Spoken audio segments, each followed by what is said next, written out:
This is the CreaseCast. It's kind of funny because it's like I think about this on the way home. I was like, "Oh, what did we last talk about in the last show?" Because we had the Travis Green signing, we had the press conference.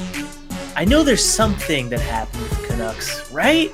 Something must have happened, and then I realized, no, actually, nothing happened. Instead, we got a wonderful long weekend. You and I both got vaccinated. Yes, it was kind of like a feel-good weekend where for the first time in 5 months, you and I have both been able to just kind of like watch hockey, enjoy it, and not have to think about, the ways that the Canucks are going to screw themselves in the next 3 months. And so that was wonderful. And so for the first episode in our short tenure as a podcasting duo, we get to just talk about playoff stuff. And that's it, which is really fun. It's great. We got vaccinated. Long weekend was fun. I will say I had an interesting day to day because with the long weekend I had to work a little early. Had to get caught up on my podcasts and everything that I normally would listen to on Monday. I did listen to Trust the Process today, and I heard this very interesting. There was this really interesting Quest Trade commercial. I gotta say, there was that in the middle. I don't know if you know anything about that. No idea. I don't even know why I'm bringing it up right now. I just something to do with hair. I can't fully remember it. You'll have to go listen to it. But I again don't know why I'm bringing it up. Just thought I would mention that I saw that. Yeah, it's been nice to have a weekend where there hasn't been a lot of Canucks news. That now you could wonder about the idea of that, there was the whole Sedin rumor that popped up last week and that just completely disappeared. Yeah. And that's a little suspect. But even then, it's not a news issue because it's like even if they get hired, it's like, okay, they're advisors. You're never going to hear from them. You're never going to know what they say, what they advise. They're just figures that are like meant to pump the tires of the organization and maybe kind of regain some faith in the fandom. But like, it's not like a Trevor Linden thing where they're going to go do press conferences every week and talk about, why they traded Jared McCann for Eric Goodbranson and a bunch of shit. It's just like, I don't know. It's just some kind of the bare minimum of how do we earn some trust back in the market. But the only like real Canucks thing that was like related to this weekend was like tangentially related, which was the Edmonton Oilers getting swept in the first round by the Winnipeg Jets. And I saw a lot of this. I mean, I might be a little if excited. If you're not watching the YouTube version, somebody is wearing a Winnipeg Jets jersey. We'll not say who, but the Winter Classic jersey. Actually. Oh, I'm sorry. My apologies. I should be get it right, buddy. I'm so sorry. But it was really funny reading. I think after Game 3 when the Oilers blew their 4-1 lead or whatever and lost in overtime, which is. Like, I almost wish we had our own episode just for that game alone because that was so funny to watch unfold in real time. But, and also I can go on a tangent alone as well about making Canadian teams play back-to-backs during playoffs. Like, back-to-backs in playoffs are just the stupidest thing. And it completely kills, like, the momentum, the fun. You don't get the same gameplay out of it because you're playing, like, exhausted players in back-to-back nights. Like Mike Smith did everything he could in one game and then did everything he could in the next game, but he's doing it while completely gassed in the second half.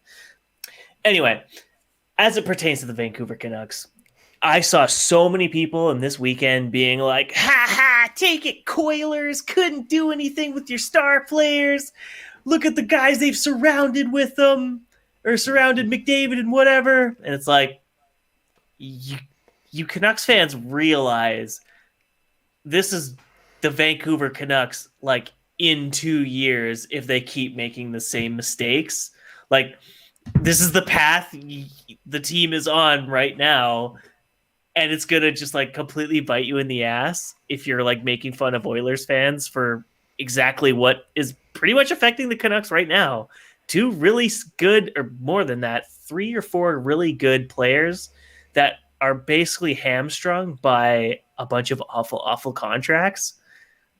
But then again, Yeah. it isn't about the Canucks, because at the end of the day, whatever, they got 3 months to figure it out, so maybe we don't have to worry about this stuff. It's probably going to happen. The bad stuff is probably going to happen, but if you want to look on the nice to not have to worry about it. If you want to look on the bright side of life, the Canucks maybe missed the playoffs, but you can still say they have just as many playoff wins as the Edmonton Oilers this year. The stats that came out of Game 3 and Game 4 losses, like just some of the stats that came out, like from like every tweet, like all the drafts that people had queued up for if they got swept, were so funny, because it was like as soon as they lost, it was just like this stat about Taylor Hall has won more playoff games than the Edmonton Oilers since being traded by them. It's like, oh, how is that possible? That Larson Hall trade was ages ago, and how is that possible? The Coyotes, it's those Coyotes wins that we're all forgetting about from last year, from that little postseason. That again, literally, you would not remember that, because why would you? Why would you remember the Coyotes no one would playing ever remember in that series? No. All I remember is they got their ass whipped by Colorado in the very next series. So, and now Hall's, of course, on the Bruins, who we'll talk about later. But, I will ask you this. I knew there was a possibility that Winnipeg was going to win. How shocked are you, though, would you say, at the fact that they won? Not even going into the whole that they swept them, any of that stuff. Let's just say on the surface, the fact that they even won the series compared to where we were last week. I think going into the playoffs, the Jets had lost 7 or 8 in a row at one point. They had lost an insane amount of games. They were playing just the worst hockey they could possibly have. It was what was it? It was like they were 7-2-1 at one point. Like they had a really good streak in kind of the middle, and then as the season was winding down, they were kind of doing the Montreal Canadiens thing where they were struggling to pick up wins. They still won the ones that mattered. Like they were beating Ottawa, they were beating Montreal mostly, and they kind of managed to hang around. But it was kind of an issue of oh god, if they can't get any momentum, what are they going to do against McDavid, who's operating at a 2-goal or 2-point per game pace? How are they going to manage to pull this off in playoff hockey, where the intensity and the stakes are even higher? I think for all of the brackets in our CreaseCast bracket challenge on NHL.com, I don't think a single person took Winnipeg in the first round. I went through most of them. I don't think anybody picked them, let alone a sweep. I think I picked the Oilers to sweep Winnipeg because that's how little faith I had in Winnipeg to be able to execute a game plan that works against McDavid or the Oilers. Because if you looking back, the game plan was always Hellebuck stands on his head.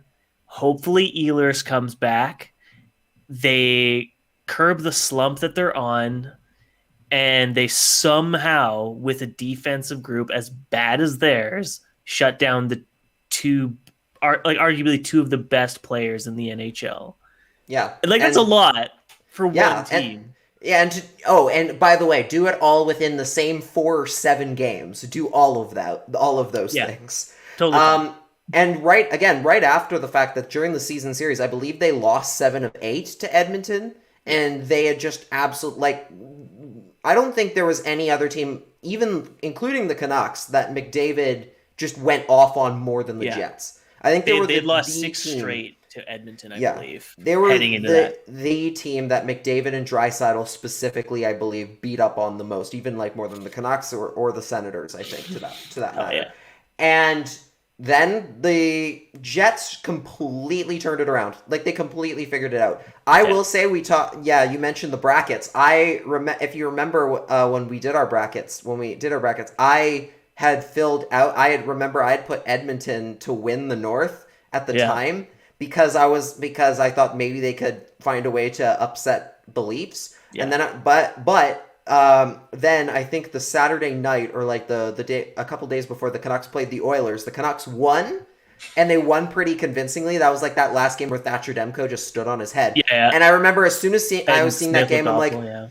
I was like, okay, never mind. And I quickly flipped it back to Toronto. So I still lose on the series, but thankfully I was not stupid enough to finish in the top with Edmonton in my top four. That would you were like Edmonton's going to go all the way and beat Tampa for the cup, which I'm sure a lot of people did do. A lot of Oilers fans, I'm sure. Yeah.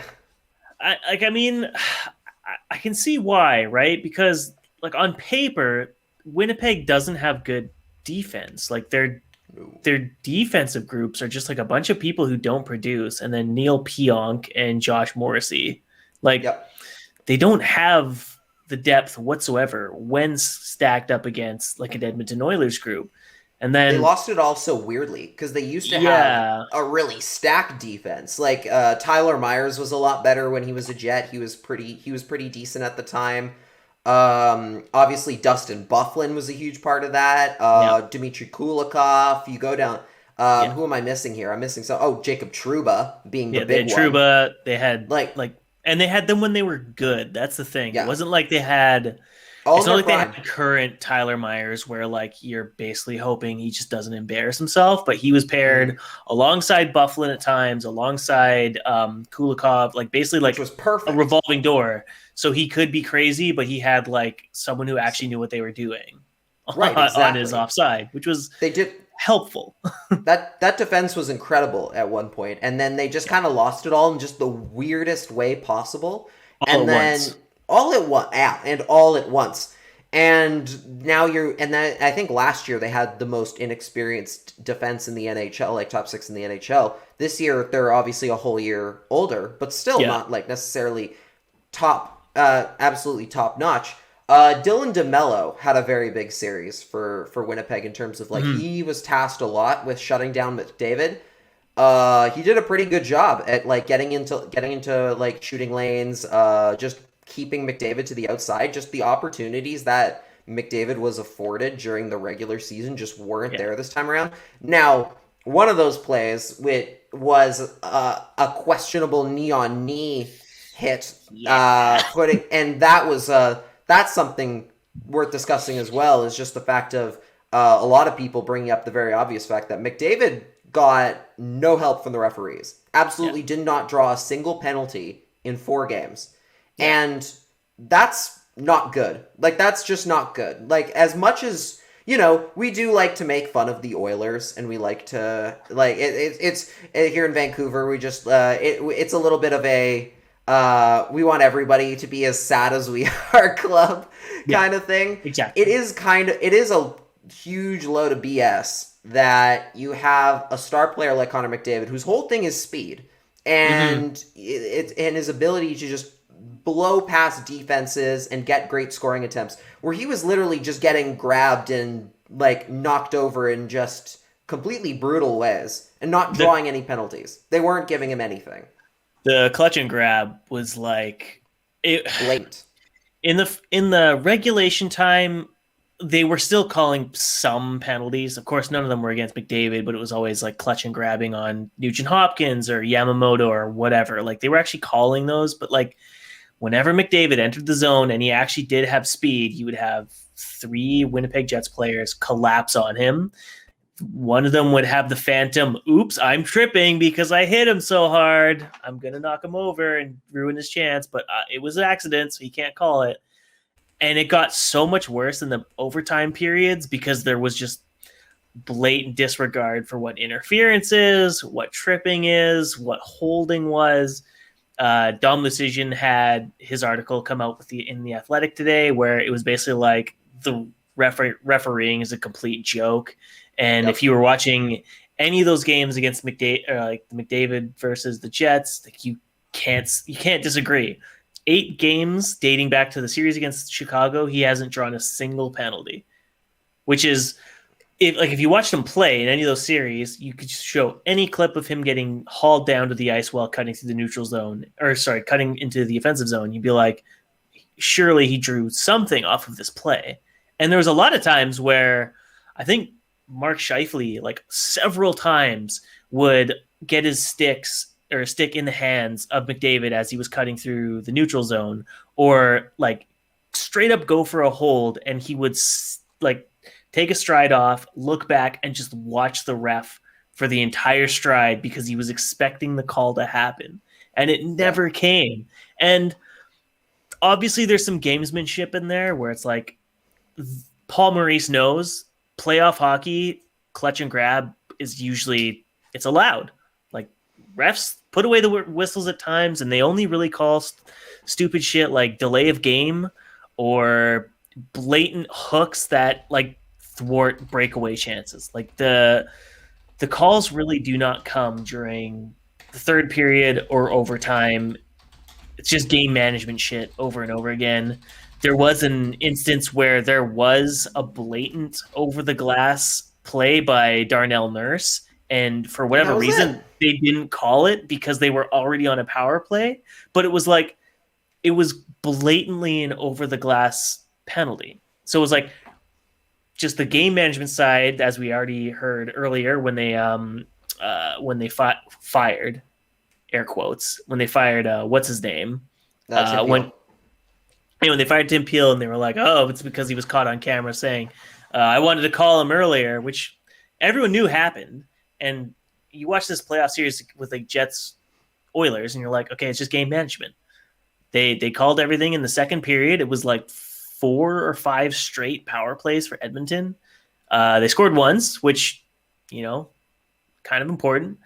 But like, you can't just put away the whistles in the third because you don't want to impact the game or whatever. But it's like, you're impacting the game now. But that is impacting the game. Yeah, exactly. Bingo. Yeah. Like, that's the thing that people don't understand about the whole, like, sometimes if you have not, if you aren't a referee or something, or like if you've only lived through the eyes of a referee, I should say, it's that idea of like, by not doing, just because you're not doing something doesn't mean you're not impacting anything. Like, especially when your job is to referee. Like, by not getting involved, you are letting one team take advantage of the other team. One team is always dirtier than the other team. That's just how sports is. And if you're going to let that team get away with that thing, you are directly making it easier for them to win. Or if you try and call things evenly, where you're trying to call a number of penalties that's close between the two teams, you're still making it easier for the other team, for the dirtier team, to win, because they're more willing to take bad penalties, specifically if they might have a potent power play. Tampa Bay is a team that gets often thrown in as one of those teams that's very good at playing a dirtier, kind of edgier style of play, but being fine with that because of how good they are in the power play, and just not having a problem taking a bunch of penalties. Because they know it's going to get evened up in the wash, kind of thing. They know game management wise, they have a better penalty kill, so they can make up for it when the makeup call comes. So long as it's coming in the second period, they know what's happening, and and you can't let that happen. As we've said before, time and time again on the show, when you're trying to bring in new fans, when you're trying to bring in new people to a sport, which the NHL should be trying to do, especially right now, they've got a new broadcast deal coming up. ESPN is going to be big, TNT. That's important. They're going to be in front of a lot of new people. You are going to run into situations where people are not going to know what a penalty is, and that's not good. It's not like in football. People know what roughing the passer is. Sometimes people don't like it. Sometimes people don't like that it's a soft call, but they know what it is. They know what roughing the passer is, and they know that it's going to get called regardless of what point in the game it's coming at. Like, they will call, like, you watch NFL games, you never see things where it's like, oh, the referee puts their whistle away in the final quarter of the game. No, they'll still call offensive or like defensive penalties if they see them. They have no problem doing that. Basketball, same thing. Baseball doesn't really have a good comparable, but you don't see them going, oh, well, it's late in the game, I'm seeing more strikes sort of thing right now, or something like that, right? Because that would be ridiculous. So you can't get people into a new sport if they don't fully understand the rules. And the way hockey has designed the way they referee the sport, it's that now you literally have two different rule books. You have one for the regular season, and then you have one in the playoffs, which is much smaller and allows much more crap. You can't do that. You have to. It has to be consistent. That's literally all anyone has asked for the last 20,000 years in hockey. Is please just make the calls consistent instead of not even consistent. That's what we're asking for, and it still hasn't gotten cleared up to this point because you still have McDavid coming out in these games and just getting completely just beaten up over the course of 4 games.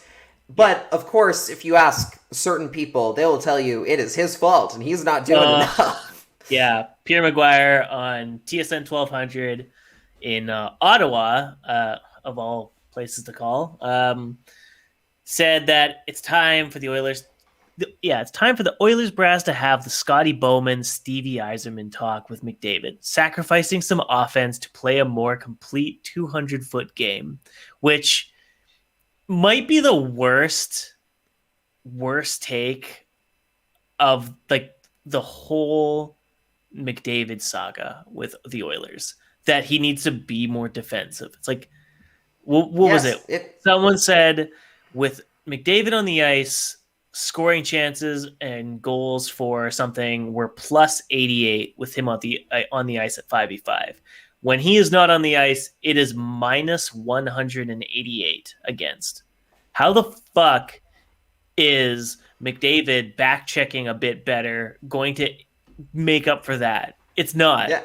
Nope. Unless 100. you plan on doing the Darnell Nurse approach of playing him 62 minutes out of 100 possible minutes in a game. Holy cow, Darnell Nurse. Like, well, and I mean, what a freak. Granted, that was some really weird, I would say, bad coaching by Dave Tippett, where they're like, okay, it's overtime in the second game of a back-to-back. We're going to shorten the bench and play less people. That's a good idea. We're going to double shift like half of the roster instead of playing. We're going to shorten the bench. We're going to shorten the bench to 2 forward lines and 2 D pairings. And it's like not even 2 D pairings. It was Larson. It was Larson, Chris Russell, Nurse, and then occasionally you'd get like a third guy in there. Maybe. But it was like, or fourth guy, sorry. Yeah. But yeah, like at the second overtime period when it's like clearly like nothing's getting generated, you had like, how is not anyone in the coaching staff or like anyone just being like, hey man, you've got 6 guys who are completely fresh and the Jets are completely gassed. Like Pierre-Luc Dubois looked like complete shit. He could not skate. He was so slow. Yeah. Just throw out Jujhar Khaira and Ethan Bear, like whoever. Yeah, Ethan Bear specifically, he got benched because he prompted the giveaway that led to the time. It was a bad giveaway. It was granted, it's a bad giveaway, but he's a young kid. He's learning. He's not. You can't shorten your bench that way in a game that's going to triple overtime. Like, get over it. You have to get over it and play him. He's not going to do it again. He's learned his lesson, I'm pretty damn sure. It's the Oilers, and this comes to the whole problem with Edmonton, and I guess, like, if you want to just get into what this is for Edmonton now, like this is the third, this is another year where the Oilers just had these big expectations, and then the minute they come up on one team finds a way to shut down McDavid and Draisaitl, and that's it. They're cooked. There's nothing they can do. It's yes, they did get a little bit of a goalie situation where Connor Hellebuck was incredible. Like he was amazing. I would honestly argue that I don't even think Hellebuck played that good either. His rebound control was like honestly atrocious throughout most of the games. Like I'm not a goalie expert by any stretch. You're obviously the expert on this. You would know, but like as someone who's watched Hellebuck play like a lot as a like quote unquote Winnipeg Jets fan, I thought he kept giving up golden scoring opportunities to Edmonton because his glove wasn't good. He was dropping pucks at his crease over and over again. He wasn't settling pucks properly. He was not clean in the slightest. Like he made the game probably more dangerous for Winnipeg than it should have been. Which is good, because if him playing kind of shaky gets them a sweep over Edmonton, if he can find that next gear, that gives them a better chance against the winner of, Montreal, Toronto, because theoretically he'll improve and figure out, like, I need to be a little sharper with my moves. Mike Smith, like, everyone's giving Mike Smith crap, including me. I admit I've been giving Mike Smith a hard time, but honestly, I will admit, as much as I think it's fun to kind of a little bit rip on Mike Smith a little bit sometimes, he was not actually all that bad. Like, he was fine. It's just a matter of he can only do so much, right? Right. Yes, he had a couple soft goals, here and there. Like, the overtime winner in Game 2 was not great. Yeah. The tying goal in Game 3 was not great.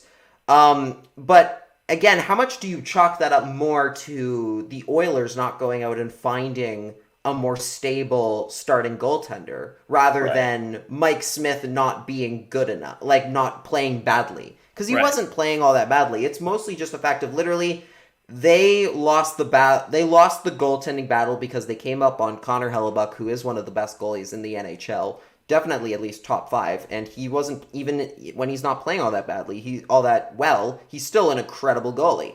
Yeah. And the Jets, to a certain extent, are a little bit deeper forward-wise, just a little bit, not a lot, but a touch. Yeah. And it came back to bite Edmonton, and this is kind of the thing that we, again, harp on a lot, that bad roster construction can kill you very quickly. We're lucky enough in Vancouver that we've got Thatcher Demko, and who is a goaltender who potentially is a goalie that you won't have to worry about that sort of thing. If you put him up against Connor Hellebuck, he'd be able to match, more or less. Right. Whereas with Mike Smith, who is, 30, in his late 30s, clearly not the same goalie he used to be, although he, again, had a much better season than anticipated by a lot of stretches. You can't go into the playoffs with him as your only option. You just can't. You had the time to upgrade, and you had the time to upgrade in a lot of places, and they didn't. Ken Holland said, well, you can't go all in every year. I'm sorry, what? You can't go all in when you have Connor McDavid and Leon Draisaitl scoring at a record pace and the middle of a season where you are guaranteed to only play bad Canadian teams, make some of the worst teams, to make the conference finals. League. Yeah, to make and that's all it's going to take for you to get to a conference finals, the final 4 in the league. Come on. That's the whole point, right? Is that, we get excited about Pettersson, we get excited about Besser, Horvat, Hughes. That's kind of the easy part. Finding those guys, to a certain extent, is the easy part. The hard part is surrounding them with the right players to get them past the Winnipegs, past the Chicagos, past the what have yous. You can go down the list of all of those teams that just on paper shouldn't win, and they find a way to do so anyway. The Canucks were kind of that team last year for some people. Right.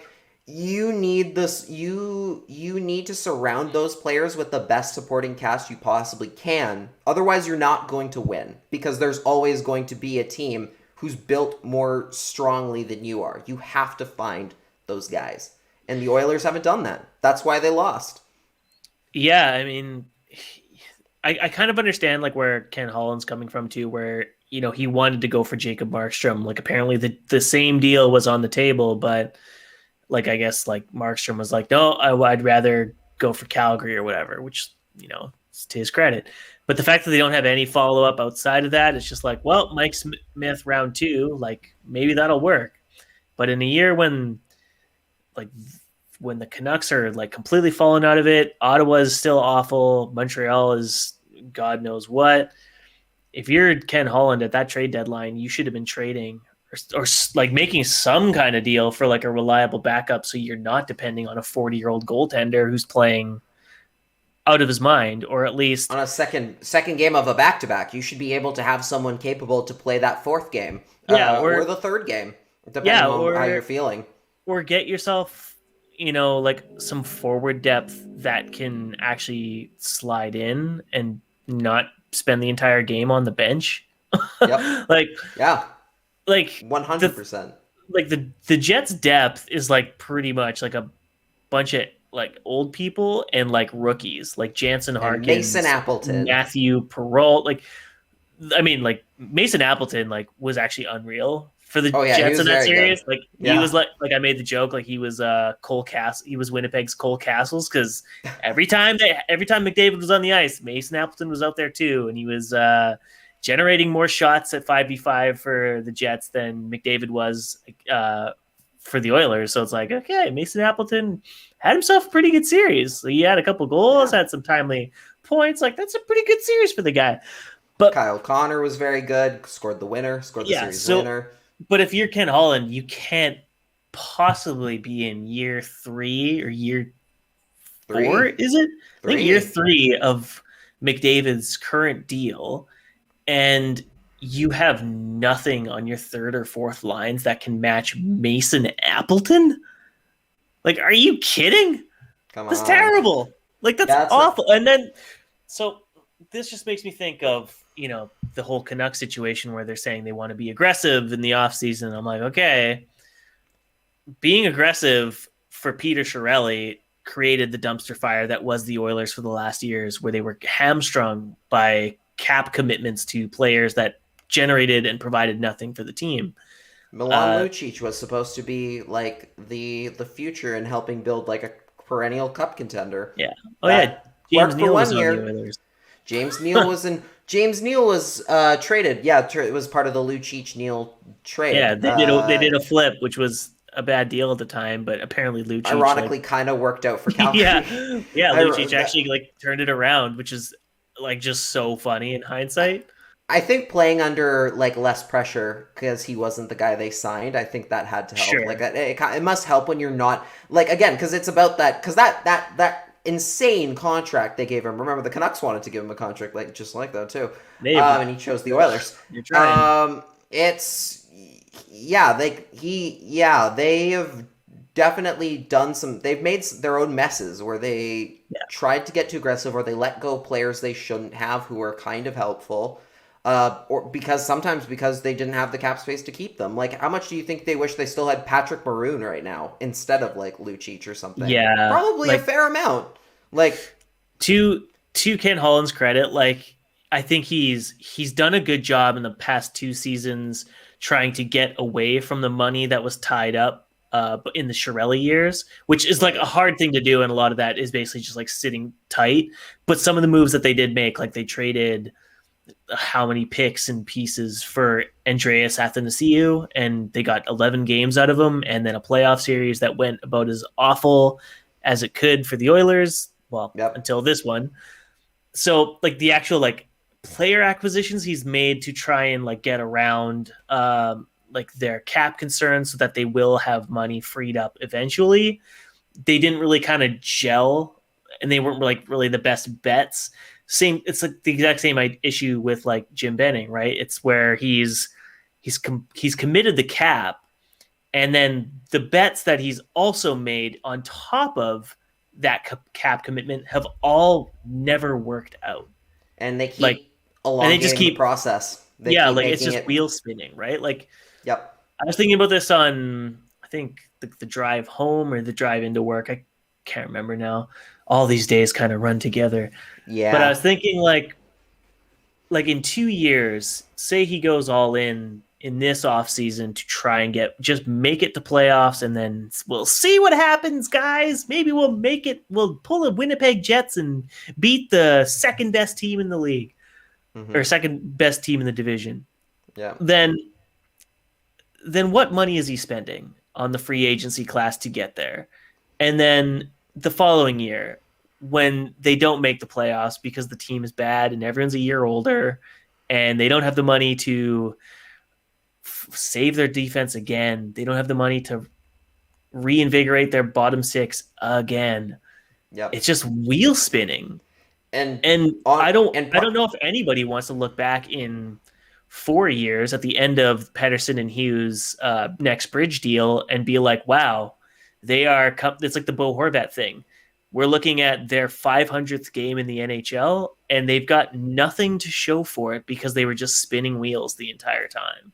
Yeah, I was about to say, you mentioned the bridge deals. I was gonna say, like, if Benning's aggressive, how much of that is coming out of potentially signing Hughes and Pedersen for a longer term at a better long term Exactly. price?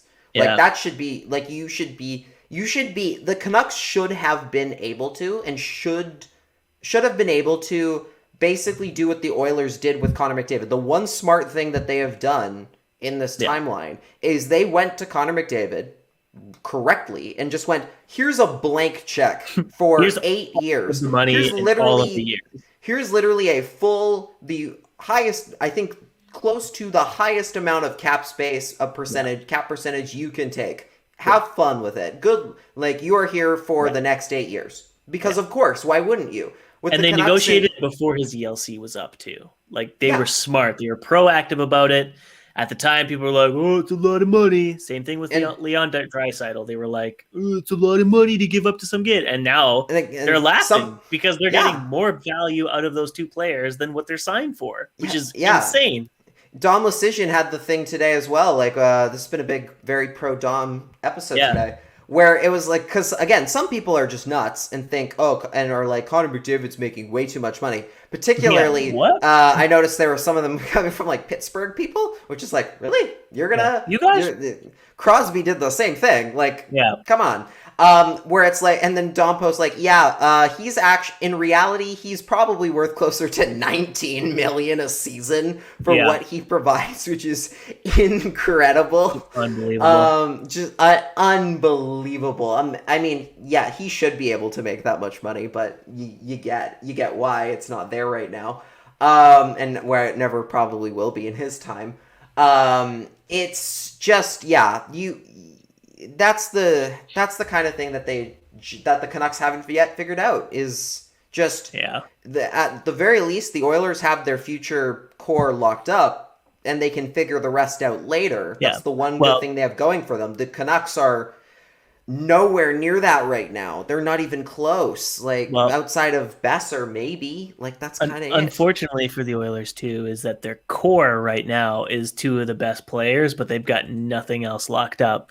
They have the cap to try and figure out what they're going to do next, but it's like it isn't a core situation with the Canucks where they have, their number one seed, their number one left defenseman, their starting goaltender, their captain, second line center. Like they've got the broad strokes for the core all locked in.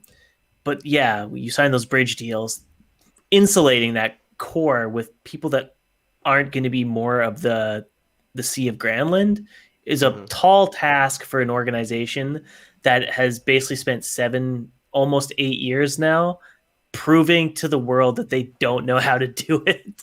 Yeah. I will ask you one question. Before we kind of get into the next series, I think we've spent a lot of time on Edmonton. Ryan Nugent-Hopkins, his deal's done at the end. That was the end of his deal. He was making $6 million, third highest paid player on the team, from what I can tell. UFA. He's a UFA now after first overall pick. Do you think he comes back to Edmonton, or do you think he goes elsewhere? I have a feeling he's probably going to go elsewhere unless he, maybe wants to ride the McDavid train and just says, I'll take a cheap contract. It bloats my stats. Maybe I can take a 3-year deal or something like that and then cash in afterwards, or like a 2-year deal, or a Taylor Hall. I'll take 1 year at a cheap discounted rate so we can really make a run for it. And I cash out when COVID's done with, money starts rolling back in because every team has fans in the stands, and I play the long con basically. That'd be the smart play. That would be the smart play if you're the player, I think. But as we know, players aren't necessarily the smartest people. Their agents are pretty smart, but they also want their cut as soon as possible. But there's going to be a massive crunch in the NHL this offseason because every single team that is up against the cap is going to be playing Moneyball with, the select few free agents that are left around in the market. They're going to be trying the Florida approach. Like, can we find a Mason Marchment? Can we find a Carter Verhaeghe? Someone to just come in for $1 million and actually be like a 20-point guy for us. The problem is there's going to be so many of these guys because everyone is now priced out of the current contract system with the flat cap at 81.5, that there's going to be, in effect, like a bidding war for these cheap guys. And because of people like Jim Benning, who are going to offer Carter Verhaeghe 3 years at $2.25 million, it's going to raise the value of everyone. I know, I'm sorry. This is all speculative. This might not happen, folks. It might not happen. With Nuge, realistically, it probably will. Yeah, with Nuge, I think you're right. He probably will stay on like a shorter term deal just to see.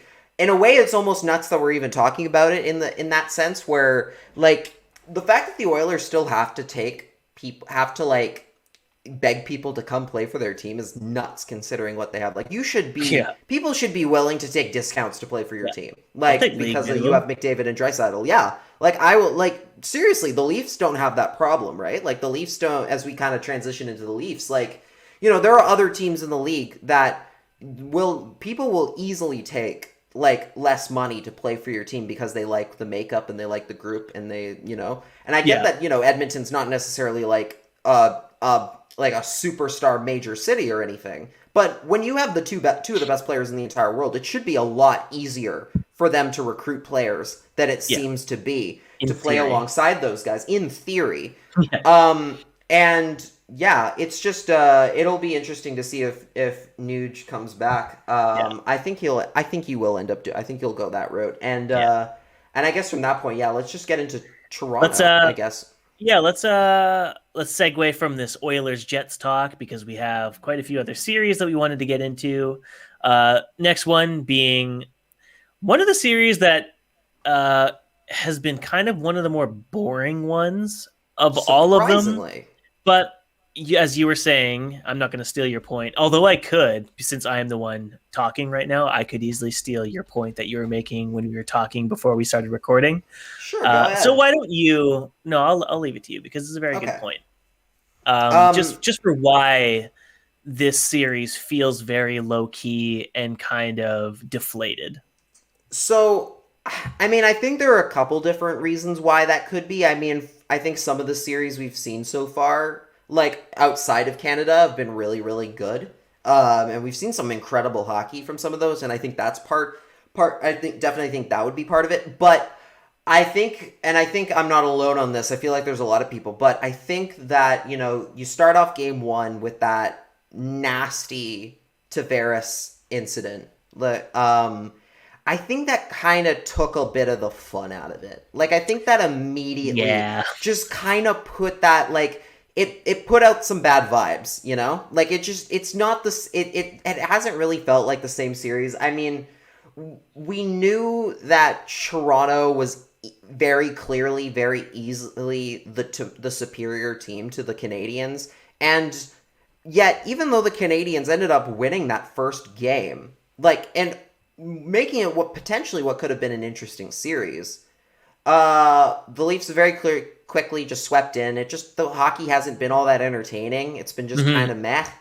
And outside of Carey Price playing like Carey Price again, there hasn't really been much to talk about. I mean, good for the Leafs in the sense of, hey, it looks like you're finally going to get over that first round one thing. As we record right now, they are up 3-0 with less than 13 minutes to go in the third period. Montreal has a power play, but barring some Winnipeg Jets-like comeback, it looks like Toronto is going to head into their next game with a 3-1 series lead.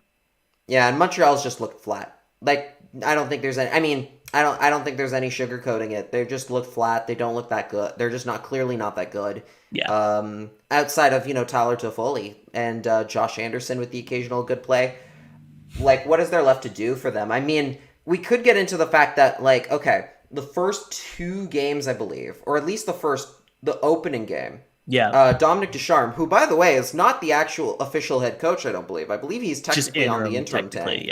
Yeah, he's on the interim tag. He decided his roster for that first game in Toronto was going to be, he was going to have sitting in the healthy scratch unit Cole Caulfield, Jesperi Kotkaniemi, and Alexander Romanov. Why? Why on earth would you do that? Like, there is no way that your team is better off without those three in the lineup. They ended up getting Kotkaniemi into game 2. I think that was due to an injury. And then Caulfield and I think Romanov as well got into game 3. But still, why were they sitting in the first place? I mean, Caulfield, I can't make any sense of why he'd be scratched at all, especially because like Eric Stahl over like the final stretch, like we talked already about how like the Habs like were just like completely falling out of the race, playing like complete shit. Eric They were Stahl, trying to like, hand it to the Canucks and the Flames. They were very they much really like, were. here, they were take trying to make it. it spicy, but Eric Stahl, like he had that one goal in his first game, but it's like it looks like the Buffalo curse, like started leaking off of him and onto the Habs or something because everyone just started playing like ass. But Cole Caulfield, but clearly like just one of the better skaters on the team. Alexander Romanov, like, I mean, he'd been playing really solid for them all year, so I can only assume they were scratching him for like playoff experience reasons, like, oh, we need the big boy hockey, we need the veteran kind of stuff. That's the only like sense I can make of it, and I personally don't agree with it because why wouldn't you play your best players when they're available? Same thing with Kotkaniemi. Like, I mean, I don't know. I just kind of wonder, like, what was the deal? Was Ducharme like promising Eric Stahl, like, yeah, you'll get playoff games. Don't worry. Like, you've been around this league for a long time, even though you've accomplished nothing with our team and are arguably like one of the worst forwards, and I can't trust you. I'm gonna play you over Cole Caulfield. And like, I say this as someone who like doesn't mind Eric Stahl. It's just like clearly hasn't worked there in Montreal, and I like because I feel like Buffalo broke his spirit a bit. But yeah, it just makes no sense why they would take out like 3 of their young, fast, dynamic players for like a bunch of aging vets with like quote unquote experience. Mm-hmm. With Montreal, it's so weird because remember at the beginning of the season when they looked like they were just absolutely gonna lay waste to the entire North Division. Like they came in, they played 3 games against the Canucks, absolutely obliterated them in 2 of them, and I think they won They won 9 of their first 10. Claude Julien was still the coach at the time. Mm-hmm. Then they fired him midway through because they weren't seeing the results they liked. Do you think that set them back? Do you think that was a mistake? I'm not sure where to feel. I'm kind of of the notion like when they started losing, it was because I think Price was injured. That's on. I mean, again, another case of bad roster construction. You talk about the fact that how long has Carey Price been the goalie for the Canadiens now? Like 12 years, and they're still so unbelievably reliant on him to win anything, to win any sort of playoff games. Like, I'll never forget that year that the Canadiens went to the conference finals against the Rangers. Immediately, as soon as Price gets hurt, you're like, well, series over. That's it. Series done. Okay. Pack it in. They're done. Like, and it's still the same case where, like, even though they spent $5 million on Jake Allen as the backup, who was okay. He was fine, but it was like the loss of Carey Price and the impact he has on that team. It's like he goes down and like the team just collapses for some reason. And so I think firing Julien was like a bit premature. And I don't necessarily think Dominic Ducharme is that good of a coach. Frankly, he hasn't done anything that's making me go like, oh yeah, this guy knows what he's doing. Case in point being scratching Cole Caulfield for these playoffs. Yeah, they need speed to compete with Toronto. Instead, they opted for hard and heavy, which is goofy. Slowed them down. Like literally, I have the game on in front of me, and Zach Hyman just beat 2 of their defensemen back to intercepted a puck and got a breakaway. He didn't score. Carey Price stopped him, but it's just that fact of, hey, wait a minute, like, yeah, you're getting beat by these much faster, younger players.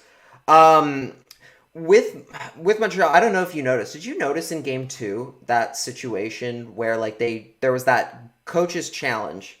Really bad coach's challenge. Yeah. By the way, like, I mean, where truly basically, one of the worst. Like, I guess the implication or the idea was that Joe Thornton had interfered with Carey Price, didn't even touch him. but then there was like the video where you see Mark Bergevin like pointing at the TV, like that's goalie interference thing. And then there's like a walkie-talkie, and it's like, wait a minute, are you telling them to challenge? Like, yeah, do you have are you like calling your coach in the middle of the game? Which, like that, this might be something some people actually need to hear. That's not normal. That's not a thing. You don't have GMs like calling down to like their coaches in the middle of the game on like a phone or like the walkie-talkie, like, hey, challenge this or something like that. That's not a thing in it's a the bit NHL. of That was very red flag. Where it's like, oh, okay, so he's your head coach, but you're calling the shots on what he should be challenging. And makes you wonder again, why is that why he's now the coach and not, say, like Claude Julien? Is that kind of the point? Is that part of the thing here? Claude Julien. What's interesting is I will say, like, I've talked to some people who've been like, oh, Claude Julien would be a good person for the Canucks. And like, this was before they extended Travis Green. To be like, he would be somebody who they should call. And I was kind of like, I don't like that, because he's been fired by like he's been done like two stints with the Canadiens, one with the Bruins. Yeah, I get that he's won, but like, new people, please. Not the same rotating door coaches. But from a Canadian standpoint, I mean, like, I do not see how they did not get better. They very clearly didn't get better under Dominic Ducharme. I'd be fascinated to see if he comes back. Like, if Mark Bergevin comes back with him, like, that's kind of an interesting combo and a kind of an interesting desperation, hitching your wagon sort of situation there. Yeah, it's definitely like red flag kind of thing. Like, does Bergevin just like want Ducharme in there because he's his guy? They don't really go back a ways. Like, so it's just kind of like weird that like if you're Bergevin, right? Like, you spent the previous offseason preparing your team to go all in this year. This was your make it or break it. We need to make playoffs. We need to make it happen because my job's on the line. All of his moves were very much like, this is my last shot type of moves. So when things started to go just a teeny bit sideways, when Carey Price went down, it seemed a bit drastic to fire Claude Julien and bring in or promote an assistant coach to the interim head coach position. Someone this morning on the radio was like, you can't just like, or no, sorry, is 31 Thoughts, like, going from the assistant coach to head coach, like going from good cop to bad cop, is a big ask on a lot of coaches. Todd Reardon in Washington, for example, like, just failed miserably because that transition didn't work. This is another one of those cases where like they promoted the guy, but it's just been a free fall like ever since. And the only thing that's really saved him is that the three teams below Montreal, Calgary, Ottawa, Vancouver were just that bad. Which that's literally it. They would have missed the playoffs. That's the only reason why Ducharme pretty much has a job. Otherwise, there might have been two fired single season. Now, I think we can all agree that Alex Burrows is an incredible assistant coach. I don't know what exactly he's changed, but I think we can agree he's a great assistant coach because he's Alex Burrows, and we love him here. I feel like it's time to get into some of the more fun series. I think we got to get into some of the... Here, let's quickly, because I think you might disagree with this, but let's rattle off the other snooze fest, or the other two snooze fest. Let's get right? You know what? Let's get the unsavory ones because they're so boring. Here. Doesn't matter. Pittsburgh, NyQuil.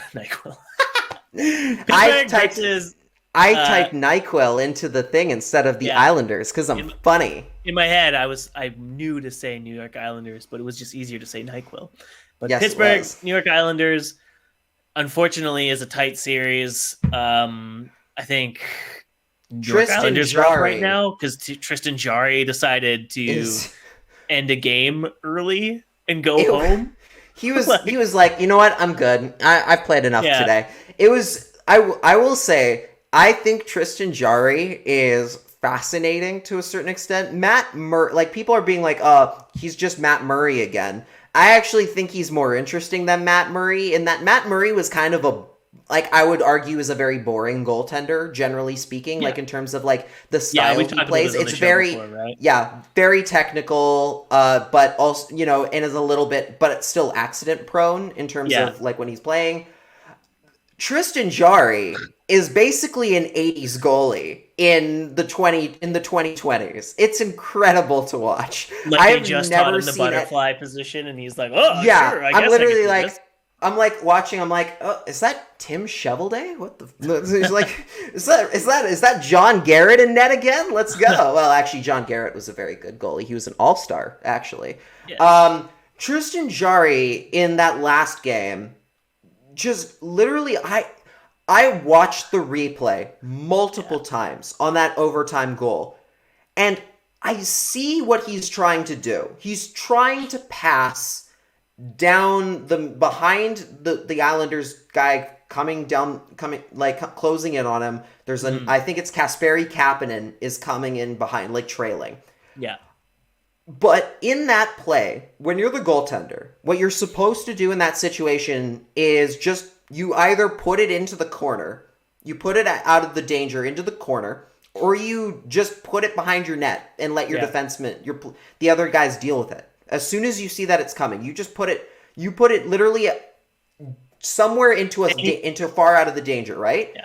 He panics. He straight up just panics and just shoots it literally right down the middle of the ice, right to the Islander coming in, who just scores on an empty net.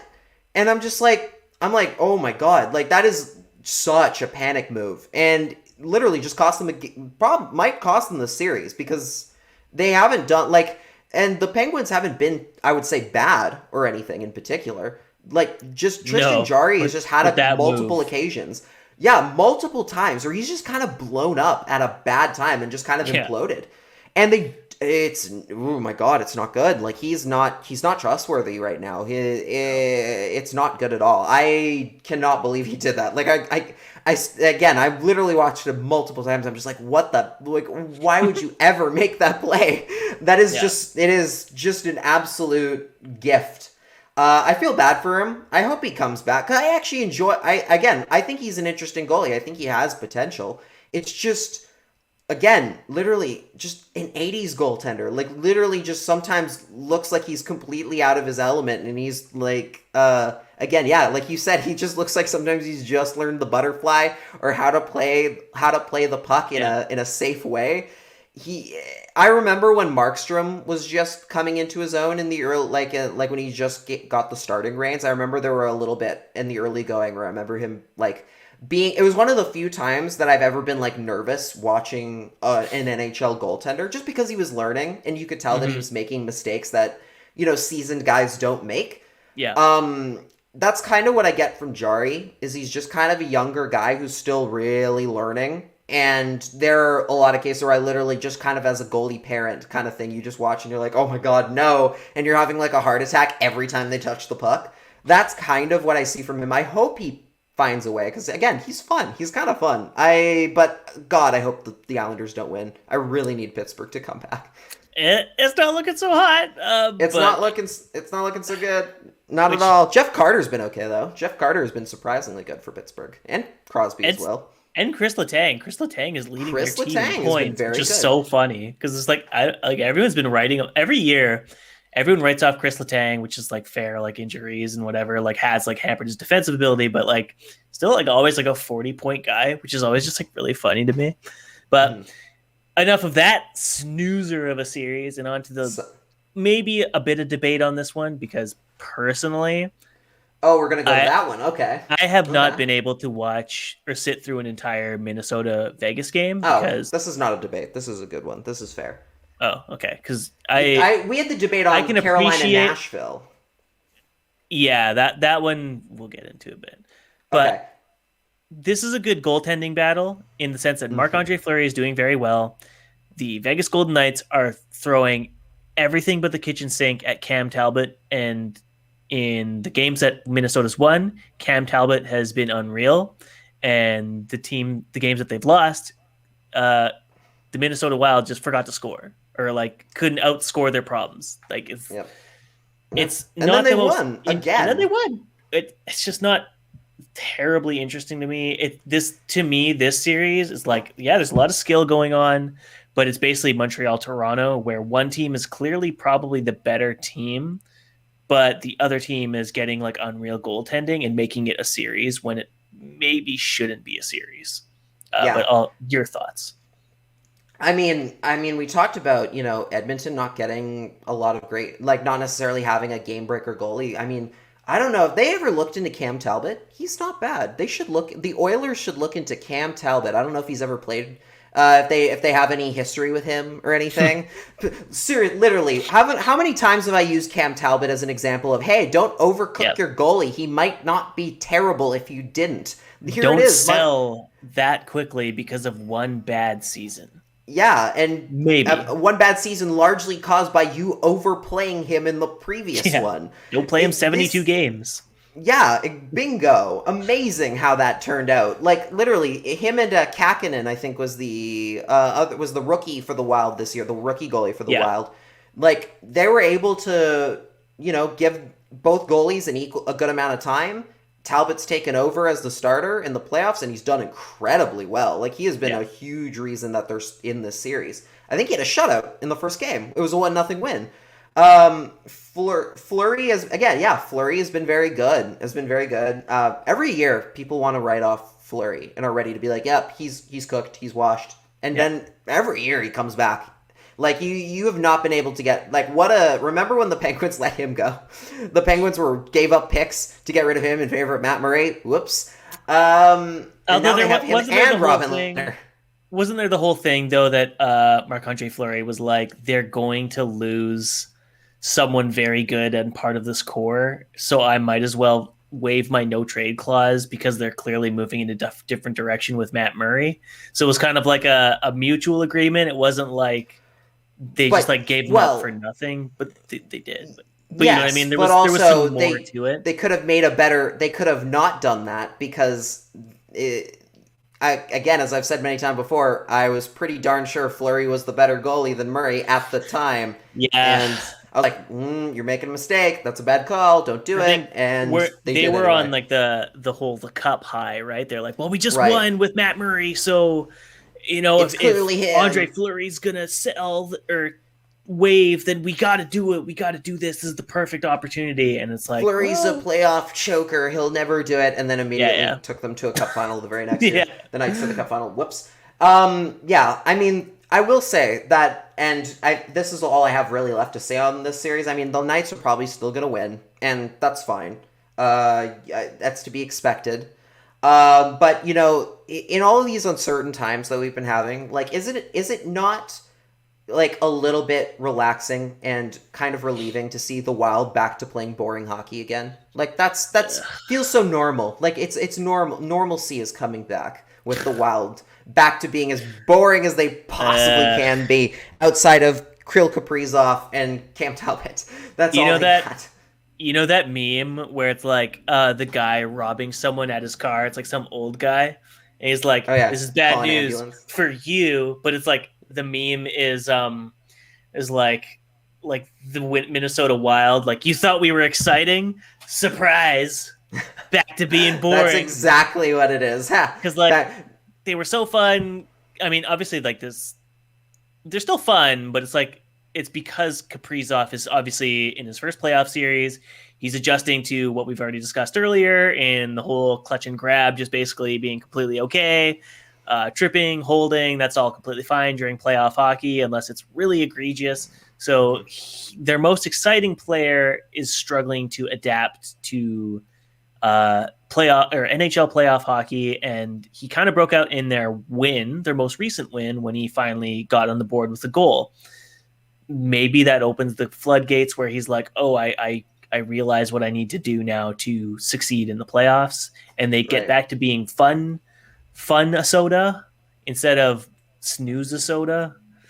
But that is hard to do against Marc-Andre Fleury playing like legitimately some of the best hockey he's ever played. I will say the fact that the Knights have looked pretty human at times here. It's going to be interesting when they come up on a team that we'll talk about later, like Colorado. Like, jeez. We talk about that being an interesting series. It honestly might not be all that. Like they might not be that good.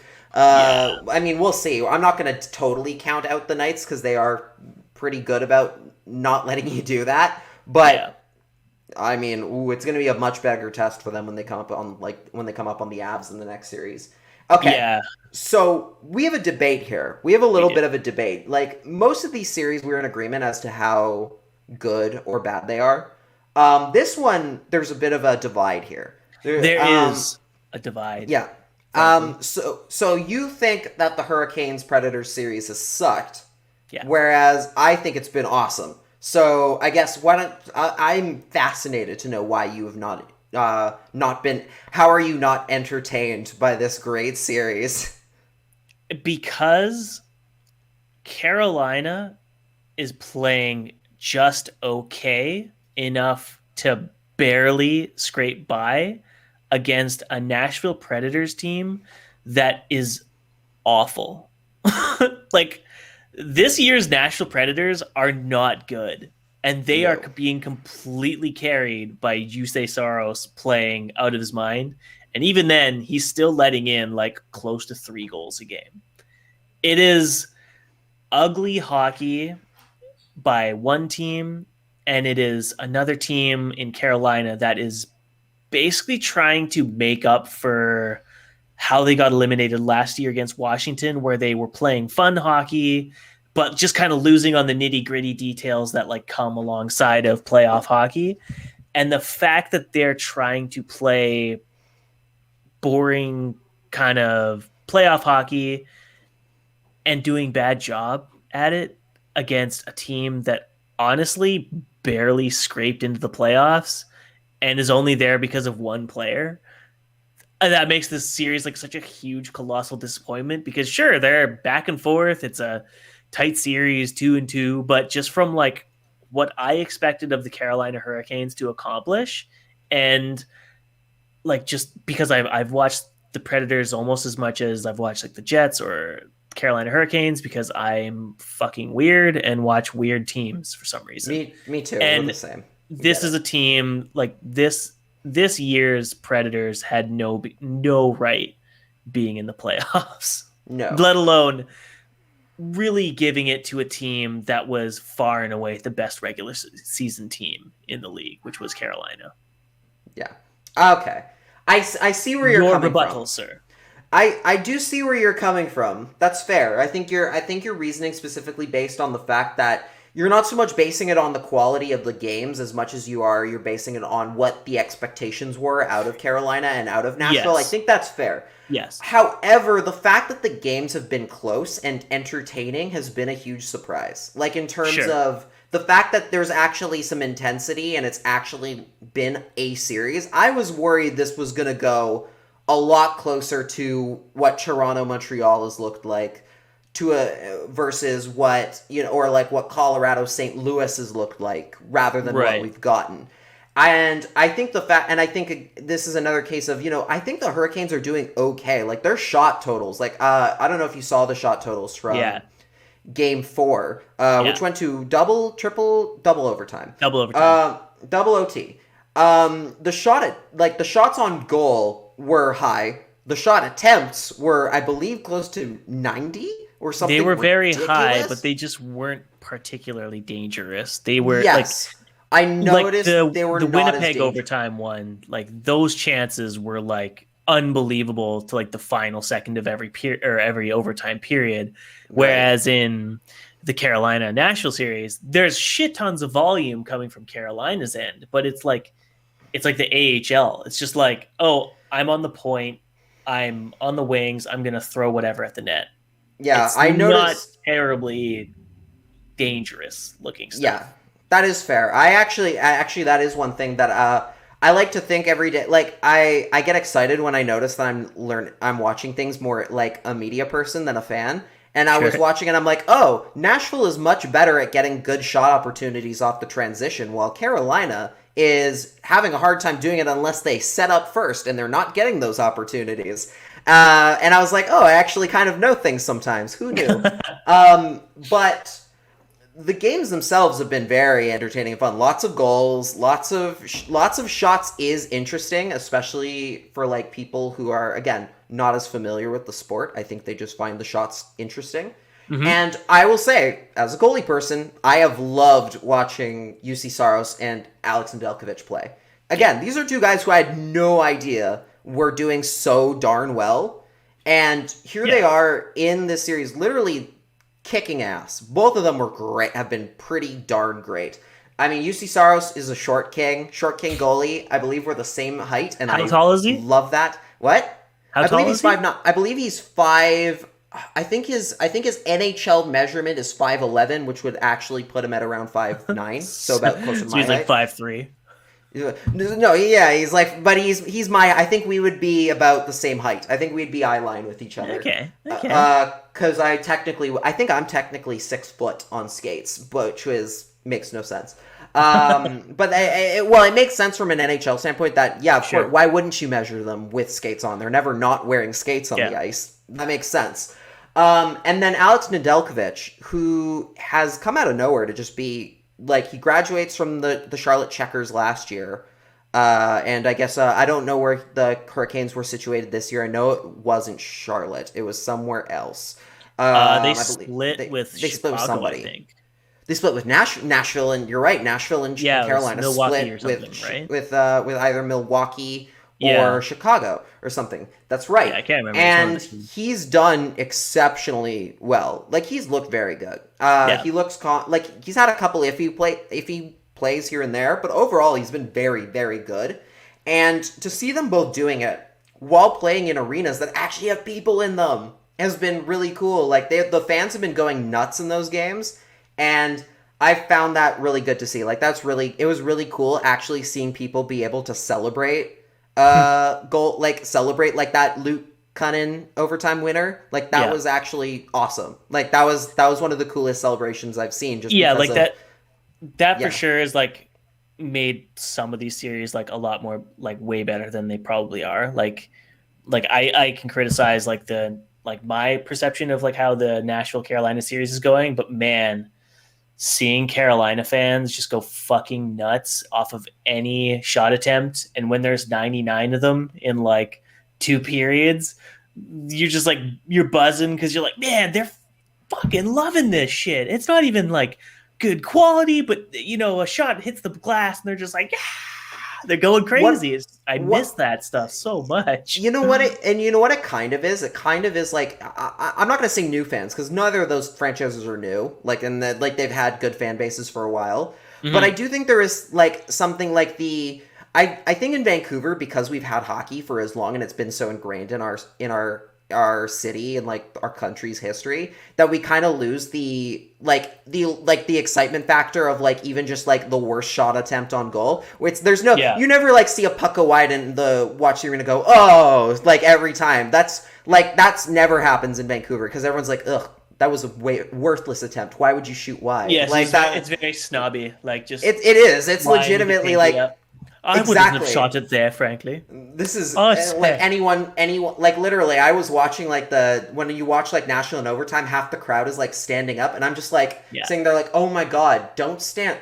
You do not stand up in the overtime, because then the people behind you cannot see, and then everybody stands up. I don't want to stand on my feet. My white spots, sir. Yeah. Like, oh man, there was.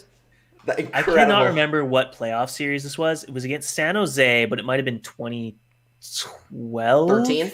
Or 2013. I can't remember. If it wasn't the Stanton one, it would have been 13. Because I was at Game 3 of that series. I think I was that. I might have been there for Game... what game would have been? 1 or 2. Would have been 1 or 2, because they got swept. I don't know if it was 1, because I don't remember it being that hype, but Game 2 it must have been, because my sister and I were there in lower bowl seats. She had been somehow gifted like lower bowl seats, like right by like the Canucks end. Amazing. And we were like just going nuts, right? And there was this like older woman sitting ahead of us. This is the second time I've actually been told to not be so loud. And they were just like, could you please watch the cheering? No, she didn't sound like that. That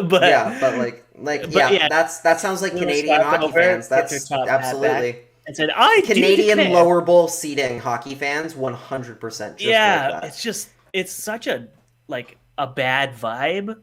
Like, Yeah, and it's so much less fun. I can't believe I'm fun just out. remembering this now. But yeah, That's so funny. that was horrendous. But yeah, it's a little too snobby. That's what makes you appreciate the craziness. That can segue us into the other craziness, the other crazy crowd that is getting the series of a fucking lifetime, and that's Florida Tampa Bay. And man, I was worried wouldn't you we have loved overhyped to it. be in Florida? Yeah, for sure. Like I feel like we oversold it too when we were like doing our picks. We're like, this is gonna be the craziest series, and I think we posted it. And we're like, it's gonna be so boring, isn't it? It's gonna be like a sweep and like not interesting. And it's just like, oh no, the series kind of legit. Like every game is like a bloodbath. Everyone's just like trying to kill each other on the ice. Tampa was up 3-1, and like they could have easily just rolled over, but they played a fucking child in Spencer Knight in his first pro debut for the playoffs, and he lets in the first shot, like goal, one shot from 2016 fourth rounder Ross Colton, and it's just like, oh no! I can only imagine the nightmare, like if you're Spencer Knight in net, just being like, no pun intended. In the first goal, yeah, the nightmare. Ha ha! You're so funny. I had very much like Michael DiPietro starting in net for Vancouver vibes when it was like, 4 goals on 7 shots or whatever it was, like something completely horrendous. So I got those vibes. Yeah. Granted, Knight had played some NHL games beforehand, but still, I totally get where you're coming from. Like defending that cup kind of champions vibe in flashed through my head where I was like, oh no, these poor Floridians or Florida Panthers team is like pinning their hopes on this kid, and he's about to get DiPietro'd in a playoff game, and they're going to have no shot. But no, he then goes on to make, was it 35 or 36 saves in a row? 36 saves in a row and wins. To help them win in like an elimination game. And it wasn't like it wasn't close. Like they crushed them. It was amazing. Especially coming off of the game in Game 4 where the Lightning had completely obliterated them. They ran the score up. It was like they ran the score up. The Panthers then started taking some people. The Anthony, as much as I like Anthony Duclair, that whack on the ankle on Kucherov was uncalled for. It wasn't that bad though. Like when you messaged me, I was expecting like a really reckless hack, but when I looked at the replay, it was away from the puck. Well, yeah, it's a stupid thing to do, but it wasn't like he 2-hand shot the guy in the leg. It was like the guy went like he gave him a flick and like he went down really dangerously hard, which makes me think, I don't know if that's the knee that he had surgery on in the offseason that kept him out for the last, like the entire regular season. But I was like, I would imagine so. Because it wasn't a dive. Like nobody was like, oh, he dove or something. No, if he went down, he clearly was hurt. Yeah, it's for a good reason. But like I think about like the Ryan Kessler story in the last playoffs when he's like, you'd get like shots every game to numb the pain so that you could play, all in the order of winning the cup. And I'm like, is he really recovered with his knee surgery and he's just getting injections so that he can play? Because he went down like he had blown his ACL. Yeah, and it really wasn't a shot that like you would expect someone to go down off of.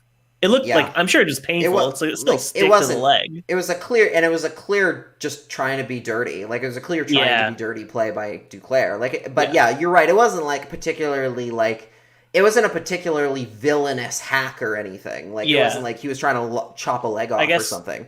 I guess as Canucks fans though, we're so used to like 2-handed chops to like the spine or like to the dome, like the old Donald Brashear. So like we expect a lot worse from like the slashes that knock people down, right? Whereas that one just a little touch, little smidge hit, little smidge hit. I will say though, I did not notice Kucherov nearly as much in Game 5. Like I did not remember. I could not pinpoint a Kucherov play from that game. Maybe it's just because I was watching a few games at once, but I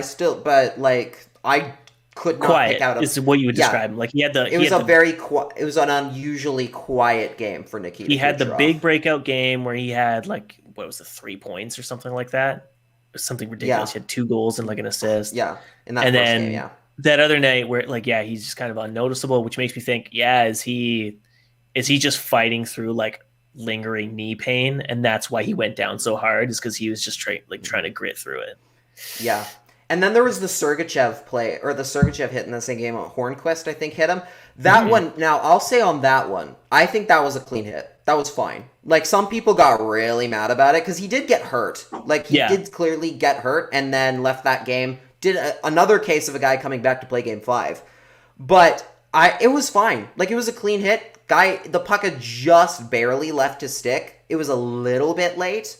But it was shoulder on shoulder. It wasn't high. It was a perfectly fine hit. Some people are like, they're dirty, trying to injure him. It's like, no, man. He just fell bad. He just fell very awkwardly. And I think it was Rachel Dory who said, like, hey, he did not do a good enough job bracing himself on that sort of thing. Like, there was a little bit of you have to be more prepared for that. You see that hit coming, you have to be more prepared for it. It wasn't from behind or anything. It was clearly like he had it in his line of vision. He could see the guy coming and just didn't prepare for it.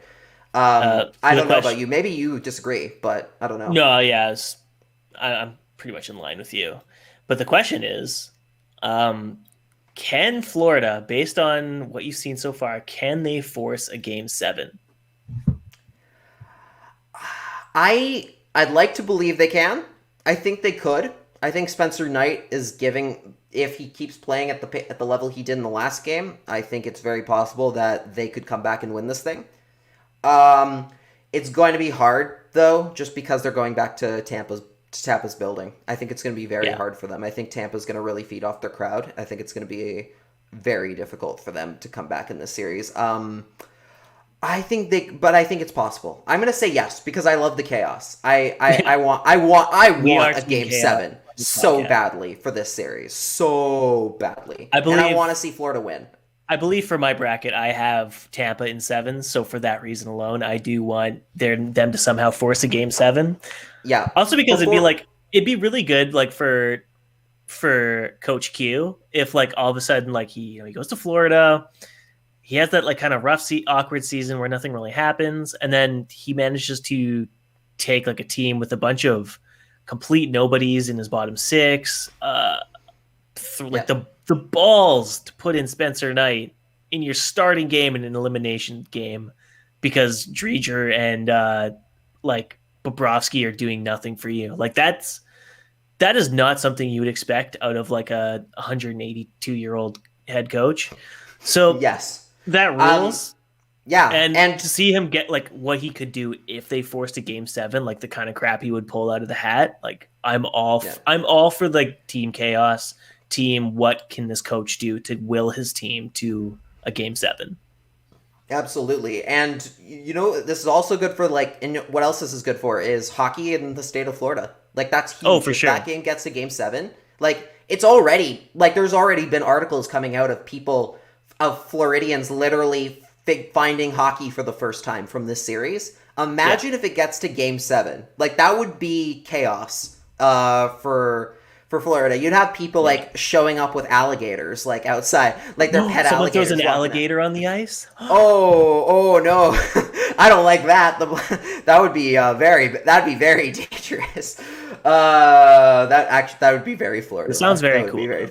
That would be very cool. Before we get into the next one, so one of the things also about Spencer Knight's win is he was the second rookie goalie to win his playoff debut since 1997. Jose Theodore. Do you know who the first one was since 97? So before Spencer Knight, there was one more since 1997. Yeah, as a rookie, like a considered rookie winning their first game in the playoff, winning their playoff debut.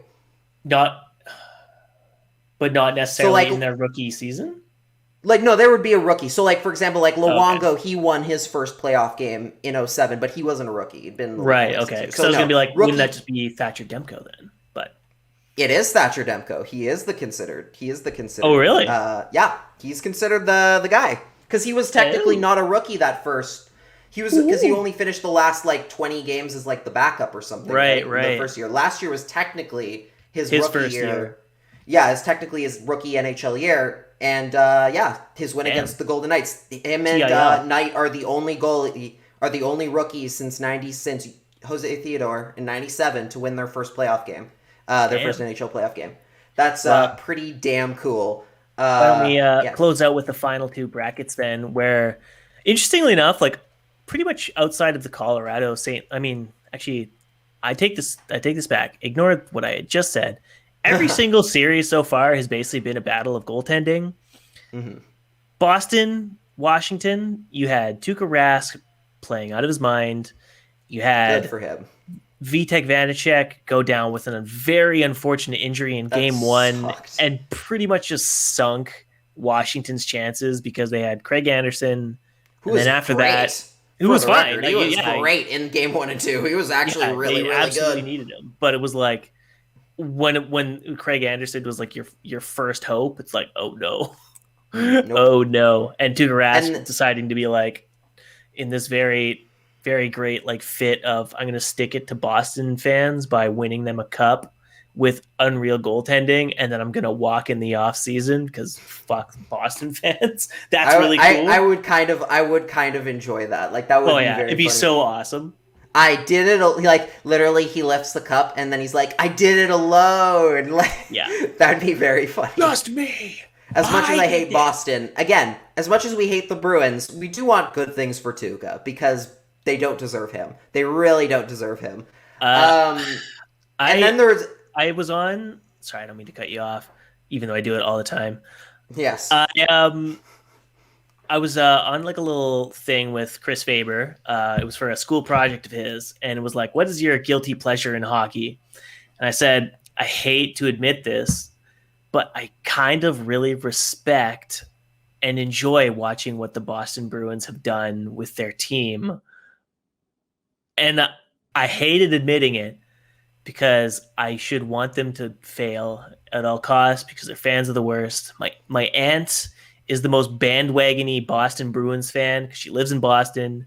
She's from Gloucester. Yeah. Anytime they're in the playoffs, she won't follow them at all until the playoffs and be like, "Are they doing well? I'm a big fan. Go Bees." Yeah, that's the a typical worst. Bostonian. That's just typical Bostonian. But any team that can come like recover their franchise from fucking up 3 first-round picks in a row in a single year in the most stacked draft class of the last decade, you have like and become a perennial cup contender every single year after anyway. Yes, to like the fact that they won the cup in 2011, and what they decided then was to not double down on what got them there, and not overpay on a bunch of grit and beef and like try to just beat the shit out of people on their way to the cup. They doubled down on skill, and it didn't work. But they still managed to basically make playoffs like every year except 1 or 2, I think. And they got to a cup final twice since 2011 with teams that were pretty much the antithesis of the team that they won with in 2011. And this is after failing their 2015 draft in like the most spectacular way imaginable. Like I hate the fact that I can praise them for doing something well. I hate it. I hate it, but I have. They've done it. They're literally, again, we always talk about hating the Boston model in Vancouver. The Boston model isn't really about, we're gonna beat you up we're gonna beat you up into submission and win that way. Which is that's kind of how they won in 2011. But really, it's here's our core of guys we like. Sometimes we will refresh them with guys who are younger and new, like David Pastrnak. Mm-hmm. But the rest of the group around them, again, supporting cast, we talk about it all the time today. We rotate them out and we find new guys. We just keep cycling through. Trade them out, bring someone else in. Yeah, like they've done an incredible job at finding new people to take over those roles. and in their bottom six and in their depth. Like they've done very good. They've done a very good job of that, and that's why they're always so competitive, and that's why they beat Washington. Washington's a team that's kind of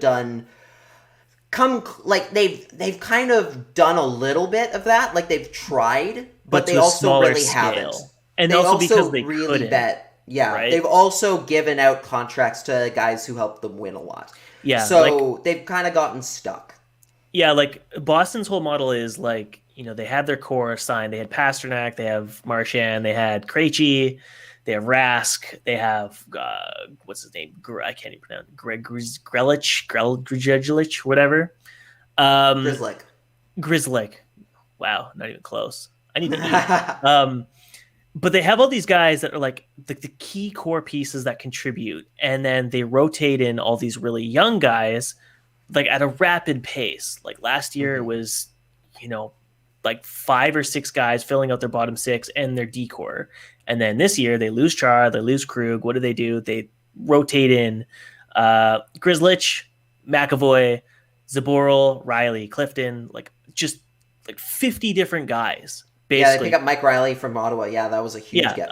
Brandon Carlo, like all of these different players basically just like rotate in piecemeal. Let's get wins out of this way, and it works for the most part. It works. Whereas Washington, they have like the slow burn model, like kind of like the Tampa Syracuse model, where every year they kind of get one guy to come in. But Washington's in a state where their entire D-core is UFAs that are signed to long-term deals. Their top 9 are all signed to contracts, so they're not going anywhere. So the guys that do come up are basically rotated around the bottom 6 who barely play, because your top 9 features guys like Kuznetsov, guys like Lars Eller, guys like Ovechkin. Like it's way harder for them to rotate that type of supporting cast in.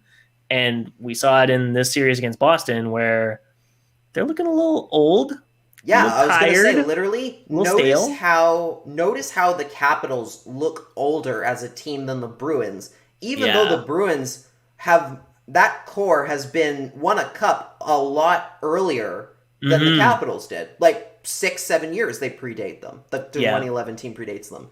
And yet they look way fresher than the Capitals do.